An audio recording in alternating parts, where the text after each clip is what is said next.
Yo, my bad. Um, Anxiety is some mug, bruh. What? Oh, that was YouTube telling me that I'm live. Yeah, I know that I am. What? Okay. But yeah, anxiety is a mug.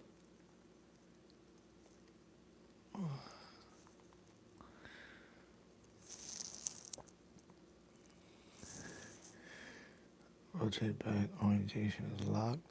Oh, I gotta keep it that way. Didn't even notice. Hey, what's up? Yeah, anxiety is a mug. Been dealing with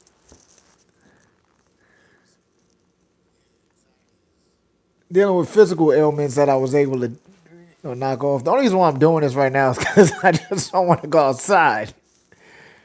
It's weird. Turn your face the other way. All right. But now when I flipped it up, all right, hold on. I flipped it up and I put it on. Hold on. Let me take the headphones out because I keep getting feedback. But I put it on horizontal, so now I'm kind of stuck like this. I gotta look at the camera this way though to do it right because I'm looking here, but the camera's right there. It's weird, but yeah, yeah. Obviously, I'm not media trained because I'm looking at this all wrong. I'm gonna look at the camera though. I can't tell if I'm actually looking at the camera, but I feel like I am. Nevertheless, anxiety is a mug. The feeling of the world crumbling in on you is what I've been dealing with for a little bit now.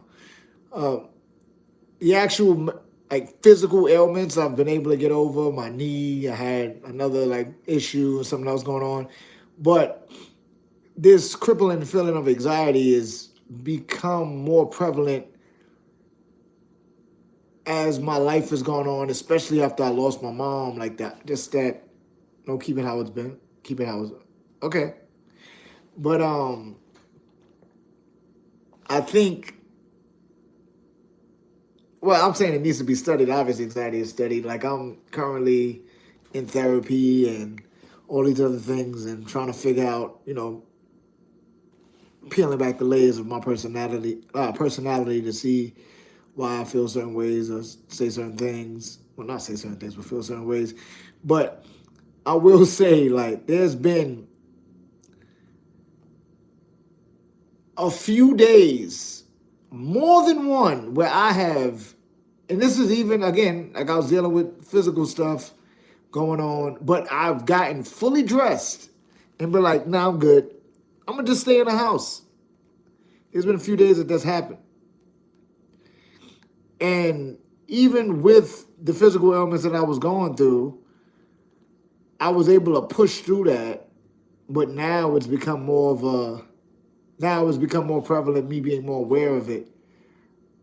I told myself tomorrow when I go to therapy, when I do therapy via the phone or whatever, I'm gonna do it outside. Like I'm gonna just have my therapist, she's cool, so I'm gonna just let her know, like, yeah, I gotta sit outside. I need outside, and it's wild because I love outside, but I get ready. I'm like, I'm about to go do this. I have on a whole, and I'm just in the crib, in the kitchen, just like, nah, I'm good.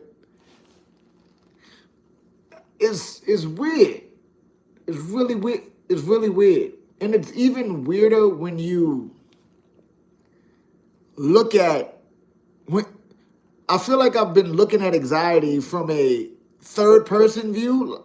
Like I'm clearly going through it, but then I'm looking at myself like, fam, what are you doing? Like, what are you talking about?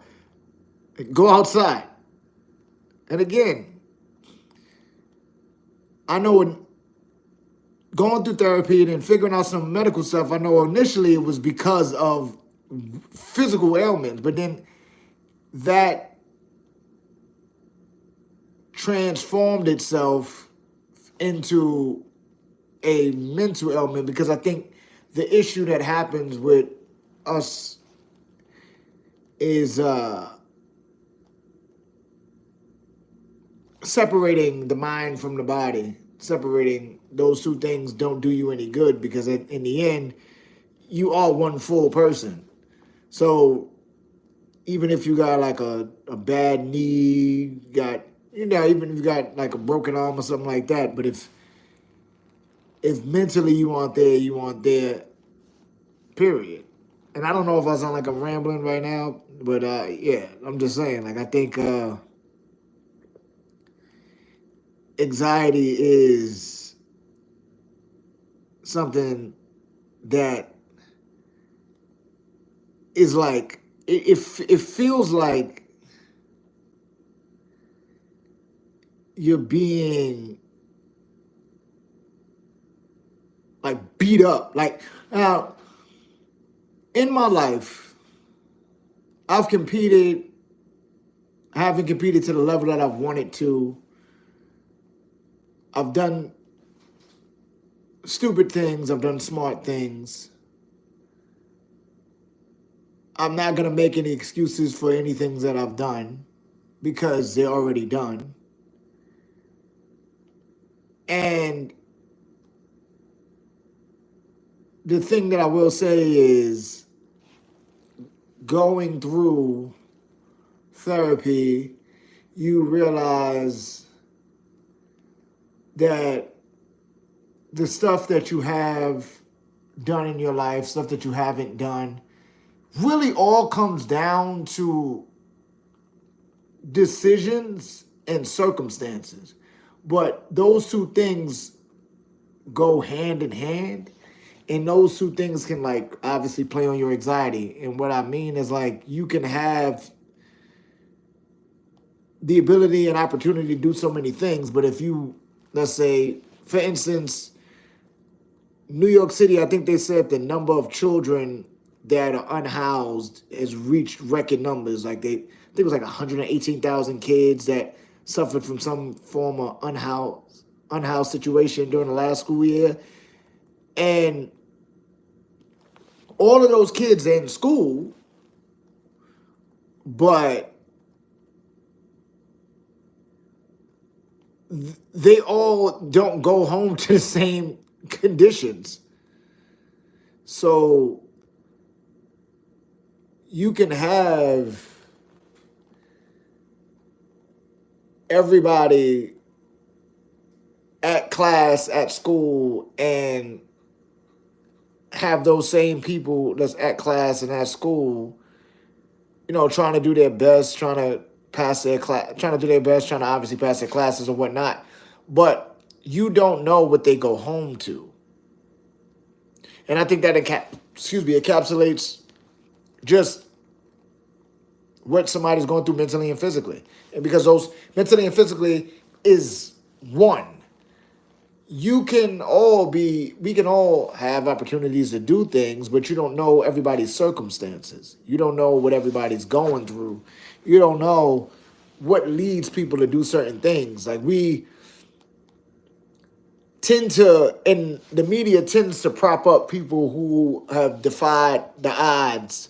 But it's like, but why are they odds though? Like, why is a kid, for instance, uh, I think he won Offensive Rookie of the Year. Uh, C.J. Stroud plays for the Houston Texans. His dad, I think, is doing life because he got hit with that 3 strikes rule in California. Like you get, I think what is it, 3 felonies or something like that, and you get life, or you get like a mandatory 25 to life or something like that. Um, One of the things, I mean, I know the media doesn't talk about it as much as they used to with him, but I know he's was pushing for it, is trying to find a way to pardon his dad or like get the sentence like knocked down more. But he lost his dad to the prison industrial complex at a young age and has been like trying to fight for his dad while at the same time playing football at a high level, and then gets into the NFL, wins Offensive Rookie of the Year last year, and is, still doing his thing, but, still fighting for his dad. So it's like they talked about it a little bit when he got into the NFL, and then it kind of went out, they just was like, oh, this is a news story, and they moved on. But it's like he still has to live that life. Like Ricky Purcell, I think is his name, that plays for the San Francisco 49ers. Somebody tried to rob him. He got shot in the chest. I think Brian Robinson, that plays for the Commanders, he got shot in the ass. And I think the back. And you know what I'm saying? Like people still have to, everybody, you don't know everybody's circumstances. And those are just things that happen to them. We don't know how they are mentally. Yeah, they playing football, that's cool, but you don't know what they have to go through mentally every day. Junior Seau was a great NFL linebacker. He retired. He took his life. And he left a note and said, study my brain.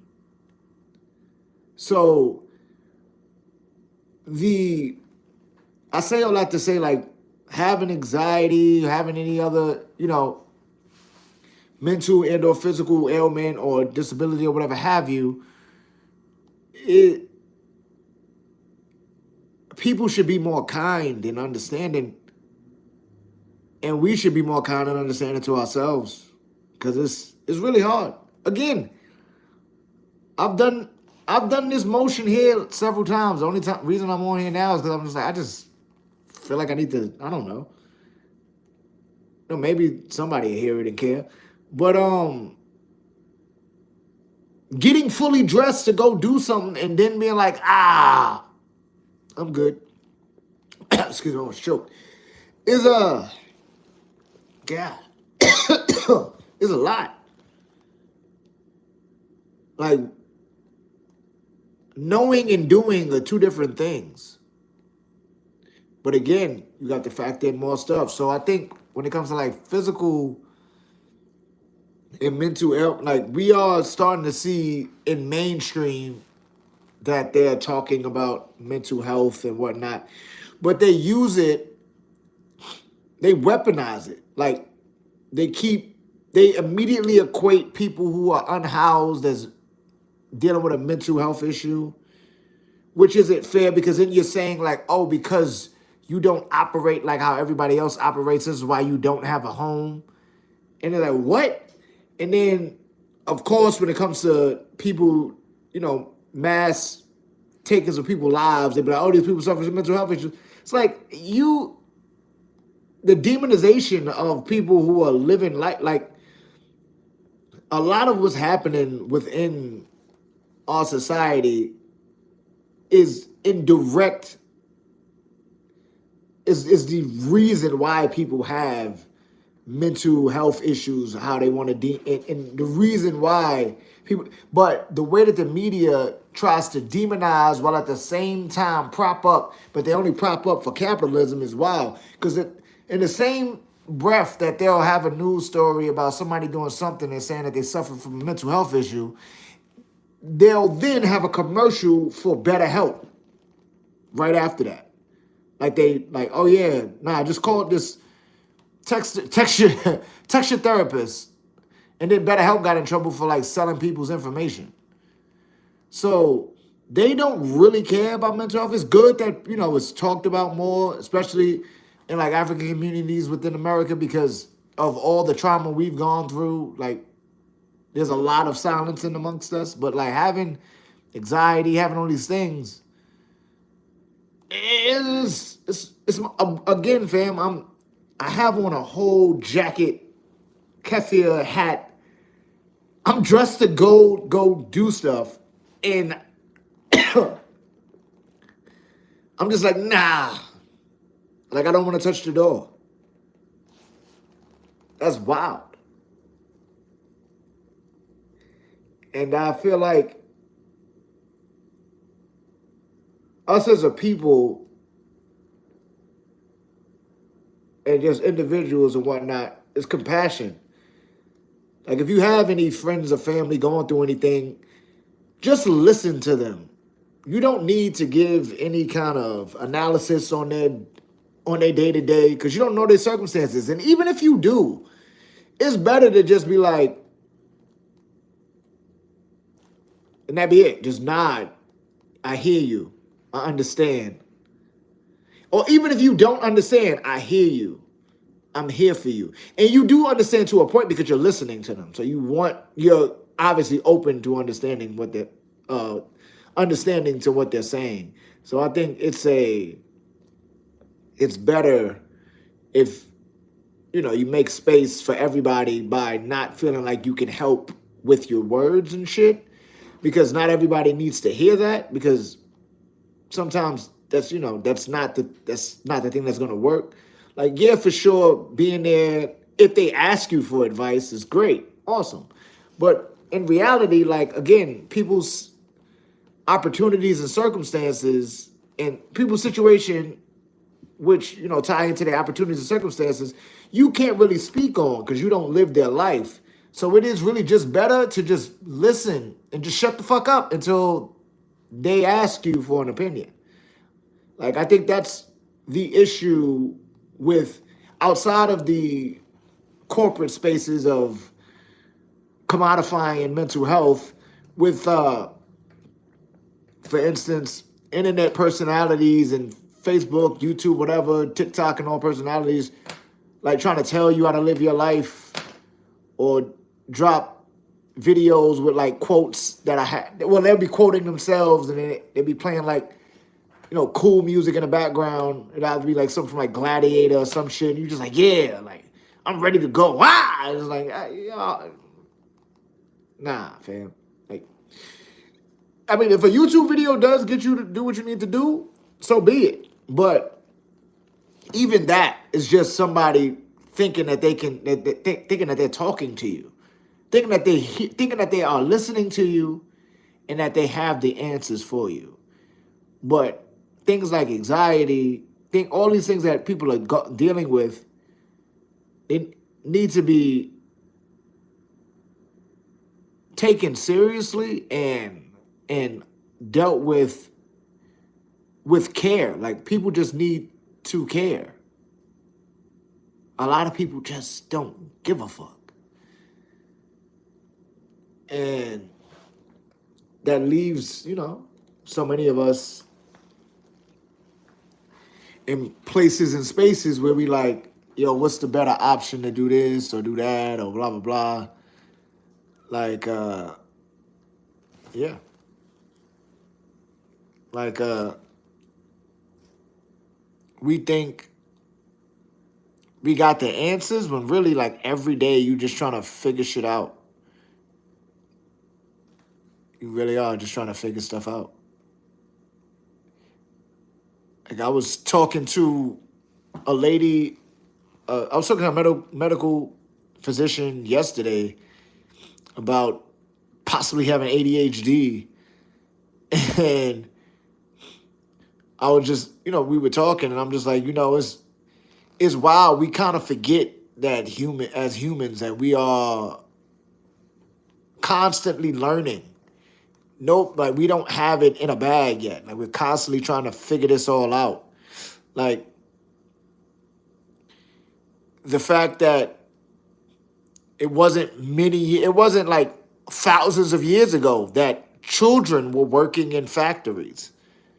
Like, people have great grandparents ago, great great grandparents ago, that know a child that worked at a factory. You know what I'm saying? So it's like, we are constantly learning, and they're trying to bring that back, but we are constantly learning how to live this life. So the idea that anybody has the answers is not fair to everybody. And then that's when that kind of thought process turns into people's theological beliefs, where they figure, well, God has the answers. It's like, okay, I mean, I don't knock that. If you believe that, that's what you believe. Like, I believe in Islam or whatnot. Like, I'm not telling anybody to drop their theological beliefs or whatnot. But I do like to look at things as they are, and pragmatically speaking, and just in certain respects, and just like, what is happening right now? And why is it happening like this? And then if you want to tie in your theological beliefs, how does that line up with that? Why is this happening? Like, I don't want to imagine that there's anything out there that would purposely torture its own beings for what? What's the greater good? What would be the point of having an afterlife if your current life sucks. Like, what does that look like? And why do we constantly need this, like, nebulous validation? Like, you think if I do all these things and I'm going to get whatever in the afterlife, but whatever is not going right now, but it'll be better when I'm going. How do you know that? That's a thing I don't think is. I think obviously, like I said, believe in what you want to, pray to who you want to, give tithes, do your thing. But I think that idea of trying to make other people, because even when it comes to, I mean, I went to Catholic school 5 years of my life, and then obviously, as an African man in America, like in the Christianity and all that. But then when you think, like I could have swore I learned you supposed to keep your religion to yourself, like you and your relationship with God is personal. So even trying to force that upon other people, or proselytize in a way that you're trying to indoctrinate and make people believe what you want to is kind of off. Because then what's funny is, like, for instance, living in this corporation called America, you have them saying like, oh yeah, they fighting against Islam so hard. Like, yeah, in a caliphate, we don't want like a Sharia law and Muslim states and blah blah blah, because you know what they do over there. It's like, but America is like a Judeo-Christian society. Like, it is, like, there's a lot of underpinnings of that. Like, it's not a secular nation as much as they want you to believe that. As far as, like, in the grand scheme of things, interpersonally, yeah, it's secular. But yeah, man, I think it's better for us to find what makes us happy, find what makes us sad, and then figure out how to, kind of like deal with the sadness until we're not sad. And I'm not saying like that you gotta lie to yourself or act like shit don't exist, but I do think we are all deserving of happiness. Deserving of happiness. Like, I think we all should have something that makes us feel good every day. We all should find a way to not have to deal with, like, because anxiety, stress, all these things are gonna happen even in a perfect world. Like, because you could be have anxiety about you know like, oh man, I got to give a speech because I'm the valedictorian. Like, you can have anxiety about anything. So I think it's just a matter of care and reading the room by, like, not wanting to be the answer, because life is an open-ended question. So the even thought of what's the purpose of life, I think the purpose of life is just to live it. So I heard something cool about, like, Sisyphus or whatever, pushing that boulder up the hill and to keep rolling back, to keep pushing it up, and how that can be seen as like, damn, like, no matter what I do, like, it keeps, coming right back to me. This shit sucks. But I forgot who, maybe a psychologist, somebody said that you can look at it as Sisyphus knows what life's about, because regardless of what's happening to him, he's gonna keep living it. Like, he's gonna keep trying. He's gonna keep going, because why not?